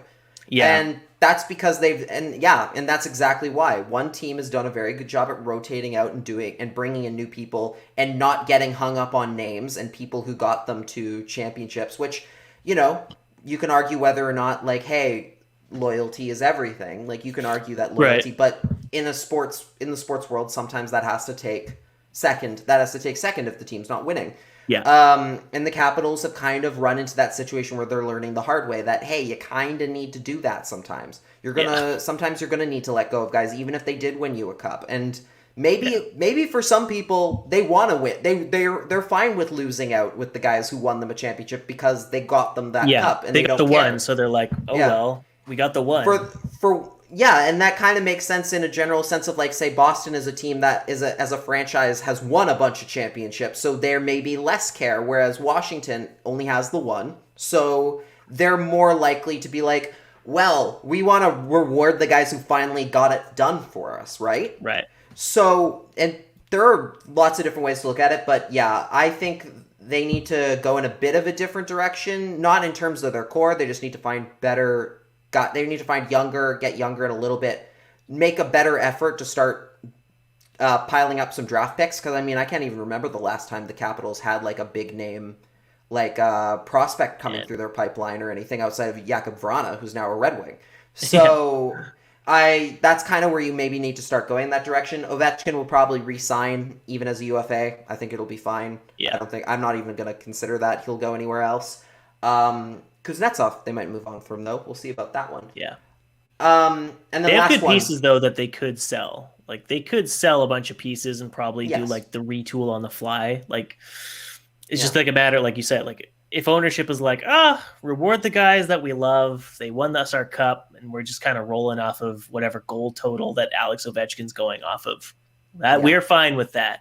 A team that might not be fine with their current direction, the St. Louis Blues, who are coming off of a horrendously embarrassing sweep against the Colorado Avalanche, who made mincemeat out of them. Like, Yes. just completely dominated them. Nathan MacKinnon is unreal. Like, Yes. it blows my mind every time because, you know, we always talk about McDavid, we talk about Matthews, we talk about Crosby, you talk about Ovi. I always feel like MacKinnon kind of somewhat gets a little left out, just a little bit. And Yeah. holy, he destroyed St. Louis single-handedly. Like, he was incredible. And that's not a diss at any of his teammates, because his teammates were just as good. Like, they were very, very good as a unit.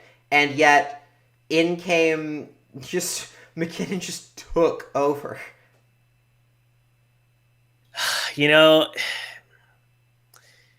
it's tough for MacKinnon because it's like he doesn't produce at a 2-point per game pace like McDavid does. He doesn't have a McDavid on his line to produce at a 1.9 points per game pace like Draisaitl does. But he still has the same speed, the same flash, the same panache, all of the same skills that McDavid has, and arguably is a better two-way player.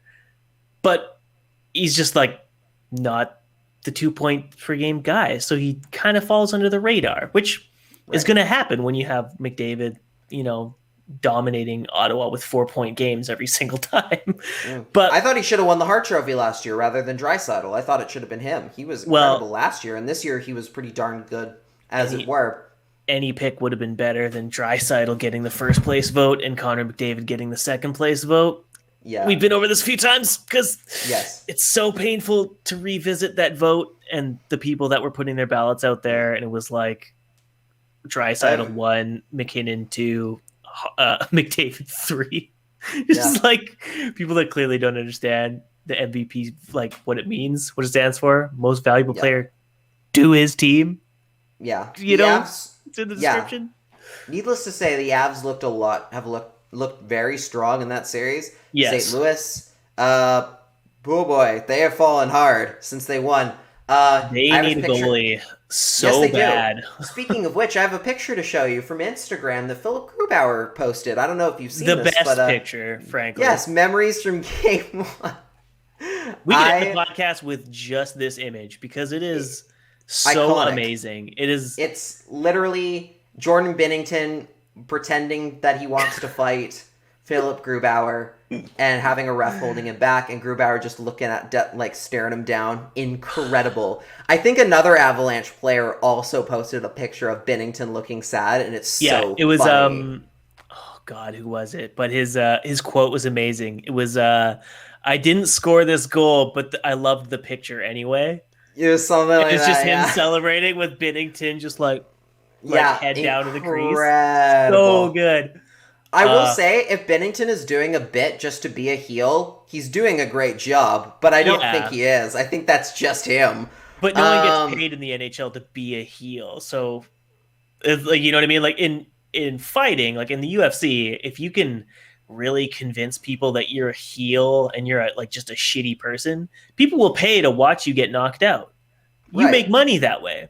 Right. Jordan Binnington being a heel doesn't put butts in the seats. I mean, I guess people... It mostly just makes it harder for his team to win. Yeah, people tune in when he's getting lit up because everyone finds it hysterical. But they're not spending money to see him get lit up. They just want to see him get embarrassed, which is awesome because, I mean, his old tweets have been posted all the time. His old tweets have been posted, the whole whining about not winning the Calder over Petey. Yeah, there's a lot of... amazing stuff that just surrounds every time that guy loses. I mean, I don't want to ever say a goalie loses games for his teams because obviously there's a lot to goaltending besides just stopping pucks. It goes through 5 players before it goes through the goalie. Exactly. But in Binnington's case, some of these goals that were let in were just awful. Yeah. So awful that it was like, my guy, you're supposed to be a cup winner, who was campaigning for a Calder trophy and pissed off that he didn't deserve it, and your reaction in the years following has been to play your worst hockey possible. Yeah. Like the Canucks chased him in last year's playoff bubble. They broke him Every a little game. bit. Yeah, they definitely broke him. I mean, there's an argument to be made that the Canucks broke every team that's currently struggling against their Which is matchups, kind of fun. which is so funny. Like Vegas, like struggling against Minnesota inversely struggling with Vegas, St. Louis Blues getting blown out by Colorado. It's like the one thing like you can end this podcast on is that Canucks fans can hold their head high knowing that their last year's team broke the mindsets of the current playoff contenders, which is something, right? Yeah, that's something to hang your hat on. Find what you can. You gotta find the victories where you can. And right now, that's St. Louis. I mean, St. Louis is not the team. Is very quickly just not become the team they were before. It's kind of nuts to see just how quickly them and Washington you could kind of lump into the same category of just two cup winners that just really fell to not great very quickly. And it'll be interesting to see, say, whoever comes out of this year, whoever wins this season, and how long they can kind of stay near the top. If it's a team like Colorado, it looks like they're pretty well set for the long term.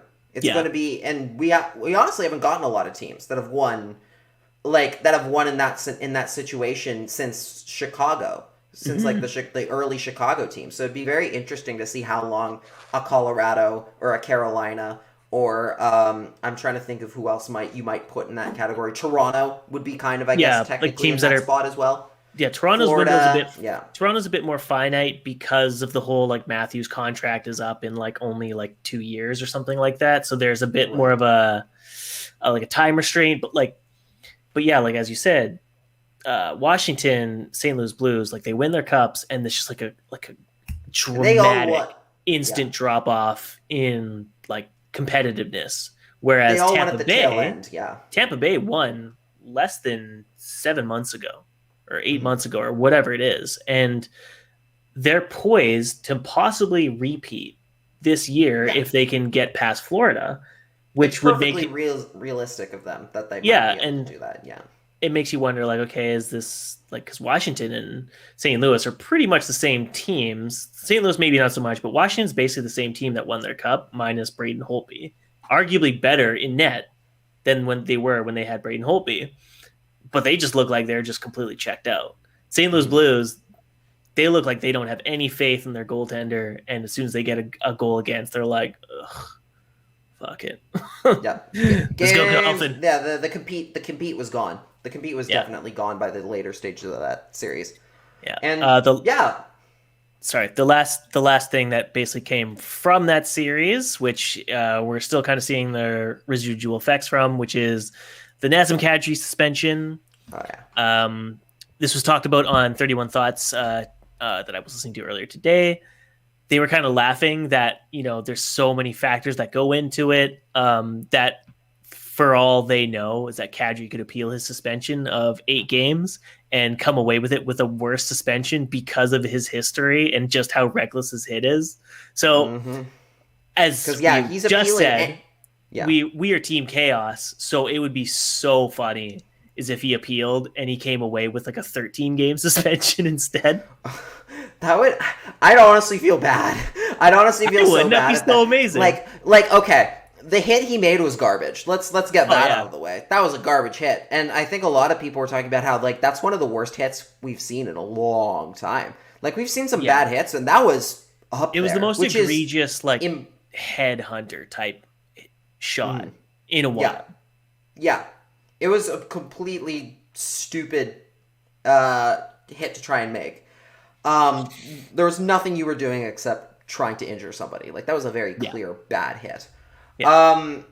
The 8-game suspension, some people argue again, the Department of Player Safety has put themselves into so much hot water for their own poor planning and just terrible decision making. that they kind of brought this on themselves. But like, and I've seen some people say like 8 games is too long. It's not. It's overkill.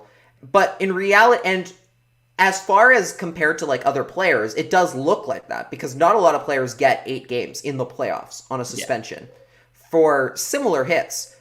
The problem is, and I agree, as much as I agree on that, I do think that what Cadre got shouldn't be an outlier. That should be the norm. If that ends up becoming, like, for guys particularly, like, whether or not, arguably, honestly, whether or not you're a repeat offender, like you're a Tom Wilson or a Marchand or a Cadre, if you make a hit like that, you should be getting the book thrown at you like that. Like, that should be normal. It shouldn't take Cadre being suspended in 3 of the last 4 playoff years for that kind of a suspension to get thrown in. Like, easily, that should be norm. That should be the norm. You should be, you need to stop people from making those hits by any means necessary. That should be how it goes because you can devastate people's careers.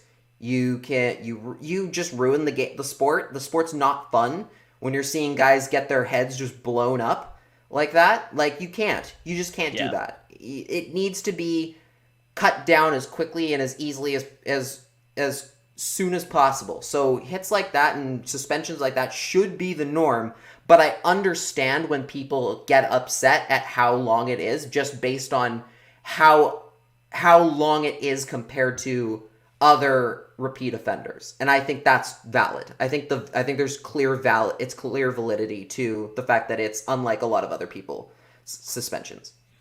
Yeah, it's there's always going to be a gray area with the whole like repeat offenders thing, with comparing it to similar hits. Like, a lot of people have been comparing Kadri's most recent murder attempt with his hit against Daniel Sedin that went uncalled, but was like arguably like as dangerous, if not more dangerous, than the one that he threw in the most recent playoff series.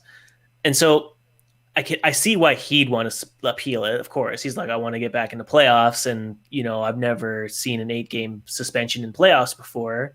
And sure, there's some merit in that, but at the end of the day, the NHLPA and like the Department of Player Safety needs to protect against these kinds of hits. And I almost feel like every single time one of these like hits that leads to a concussion, leads to injuries or whatever, it should be setting a precedent instead of matching a previous one. Like, it shouldn't be like, oh, this elbow to the head was similar to one that happened in a regular season delivered by Duncan Keith 3 years ago that was suspended for 4 games. Therefore, we're going to call this one 4 games as well. Should be no. The game has gotten faster since then. So-and-so player knew what he was doing. It's 5 games now. Like, it should be... there needs to be deterrence to the game. And as we saw with the whole Tom Wilson thing, fining someone for 0.026% of their salary doesn't prevent anything. Nothing. That is like absolutely nothing. That is, I think I did the math and it was like, it's like $1.26 if they were fining like someone making minimum wage or something. Like, it's the final verdict might as well have been you. Yeah, just a finger wag. You better not do that anymore. Like, with like but they're like smiling as they do it because they're like, yes. Oh, like, that's exactly what that is. Yeah. Oh, you Tom, little rascal. Yeah, you scamp. Get out of here. Like a noogie. Like, yeah. Give you a noogie on the way out of the door. Just you better not do this again. Oh, no. Yeah. Exactly. Like, the point of the Department of Player Safety is to create deterrence against dangerous actions and educating their player base on why each suspension is a precedence moving forward. It shouldn't be, oh, Tom Wilson tried to kill Artemi Panarin. That was a $5,000 fine. Next year, if someone does the exact same thing, equally as dangerous, it's a $6,000 fine. You know what I mean? It needs to be like, that precedent should have been set right there. You willingly intend to injure someone, you get a bare minimum 10 games. Any person that sees something like that happen and still acts within the rule set to intentionally injure someone should get more than 10.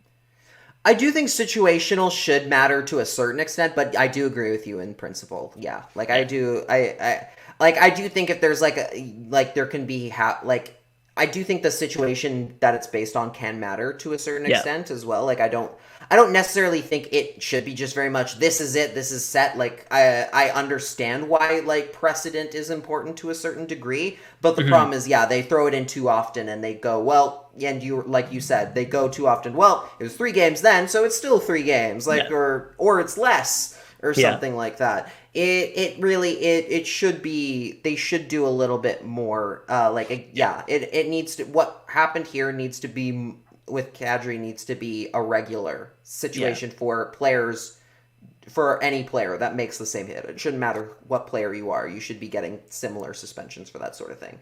Yeah, context just needs to be stripped away from it a bit more, basically. Like there's too much context. Like I think it's in one of the Tom Wilson suspension, they were like, oh, well, the context being like someone else initiated it, so we didn't actually start evaluating it until Tom Wilson threw a punch. Everything after, though, like that context doesn't really matter because we arbitrarily decided.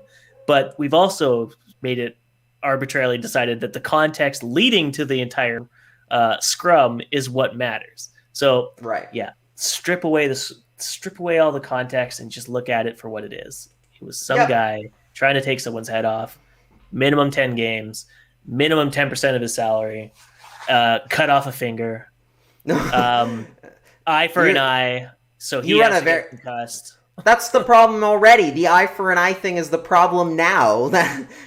That's the whole problem with the situation now, is people go, it's time to fight because you injured somebody. Let's injure more people. That's what they should do is, after every egregious hit, every team picks their strongest player and they skate to center ice and they arm wrestle. And whoever loses gets kicked out of the game.